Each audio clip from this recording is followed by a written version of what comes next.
Hey everybody, let's go ahead and explore this problem in Portal 2. To start off with, this map was made in about 5 minutes by yours truly. I did not really think about it ahead of time, I didn't do any prior planning, I just jumped into the puzzle maker and started working. It doesn't take very long, and in fact it's very easy to make levels and something that any student can easily do within a few minutes in class. This problem is asking us about a cat falling off a ledge and taking half a second to hit the ground. Now of course there are no cats in Portal 2, but we do have ledges. In fact we put 3 of them in this level, a tall, a medium, and a short ledge. I wasn't sure going into it how high to make a ledge so that way the fall time is half a second, so I decided to make multiple ledges and do a little bit of experimentation in-game to find out which one works best. Let's go ahead and start now. Here we are at our tallest ledge. I'm going to put a stopwatch up there in the corner of the screen, and let's fall.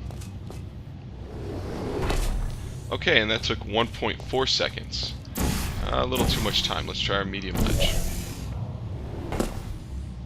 Okay, and here we go. And we get 1.3 seconds.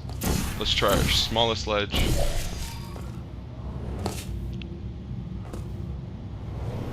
And we get 1.1 seconds. Okay, so I guess we'll be going with our smallest ledge here. 1.1 seconds is a little bit higher than half a second, but at the same time, it's just a number. We can go ahead and use it. One reason we're not going to be using our tallest ledge, besides the fact that it's farther from half a second, is because of air resistance. There is air resistance inside Portal 2. Any object flying through the air, including a person, will feel air resistance as they fall. In fact, you will reach eventually a terminal velocity. You won't go any faster. Because of that, it affects our equations. For introducing friction into the system, our equations become much more difficult and much harder than this problem needs to be for an introductory level high school physics class. I want you guys to go ahead and listen real quick as I fall, and you can actually hear hear the wind and hear air resistance as I fall. Okay, so you should have heard a whooshing sound as I was falling. That whooshing sound indicates that the player is being slowed down as they fall. So we're not going to use the highest ledge, we'll be using the smallest ledge because it's giving us not only a time closest to 1.1 seconds, but the effects of air resistance are the smallest. Okay, let's go ahead and answer this problem. Part A asks, what is your speed upon striking the ground? To find your speed upon striking the ground, we'll be using the equation velocity is equal to gravity times time, the strength of gravity times the time it takes to fall. The strength of gravity is about 4.7 units per second squared. That is an approximation. And of course it takes 1.1 seconds to hit the ground. We multiply the two together and we find that our velocity upon striking the ground is about 5.2 units per second. Part B asks for our average speed. To find our average speed, we'll be adding our initial velocity to our final velocity and then dividing the whole thing by 2 to find the average.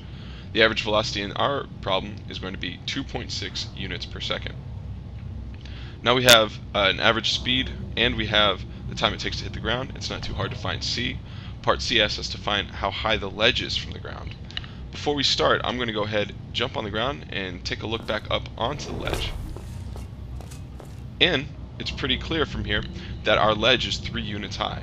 So in fact for Part C we already know what answer we should be getting.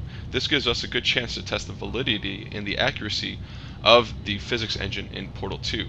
If the physics engine is accurate, we should find an answer for Part C that is 3 units. Anything other than 3 units means that something funny is going on with the physics in Portal 2. Let's go ahead and do our problem real quick. Height is equal to our average velocity times the time it takes to fall through the air.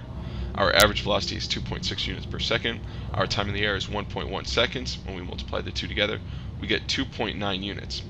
Now 2.9 units is not exactly 3, however we did not do air calculations, and given that we made an approximation for gravity, I'd be willing to bet that 3 units is within our error.